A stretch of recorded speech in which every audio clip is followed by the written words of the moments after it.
#Ask Dr. John Watson type చేసి మీ questions అడగండి, తప్పకుండా రిప్లై చేస్తాను. భాస్కర్ BASS. సార్, నాకు తల టాప్ ఏరియాలో కొంచెం పెయిన్ వస్తుంది, ఏం చేయాలి చెప్పండి సార్. నాకు హెయిర్ ఫాల్ కూడా కొంచెం అవుతుంది అండ్ డాండ్రఫ్ కూడా ఉంది.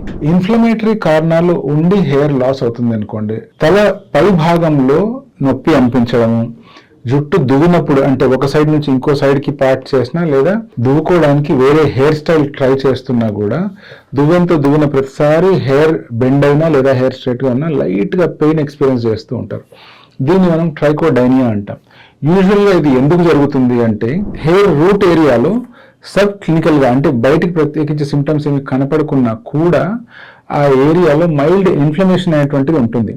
సో ఈ చిన్న ఇన్ఫ్లమేషన్ చాలు మన హెయిర్ని క్రమక్రమంగా డిస్ట్రాయ్ చేయడానికి. ప్రత్యేకించి ఇటువంటి పెయిన్ సిమ్టమ్ కనిపించింది అంటే డెఫినెట్గా మీకు హెయిర్ ఫాల్ అవ్వడానికి ఇంకా ఇతరితర కారణాలు ఏమైనా ఉన్నాయా, ఏదైనా వైటమిన్ డెఫిషియన్సీస్ ఉన్నాయా, లేకపోతే ఇంకేదైనా ప్రాబ్లం ఉందా అనేటువంటి విషయాన్ని మీరు ఇమీడియట్గా మీ డాక్టర్ దగ్గరికి వెళ్ళి చెక్ చేయించుకోవడం అవసరం. ఈ ప్రాబ్లమ్ని గనక అర్లీగా డిటెక్ట్ చేసినట్లయితే ఫ్యూచర్లో లాంగ్ టర్మ్లో అయ్యే హెయిర్ ఫాల్ని ముందే మనం కనిపెట్టి స్టాప్ చేసుకునే అవకాశం ఉంటుంది.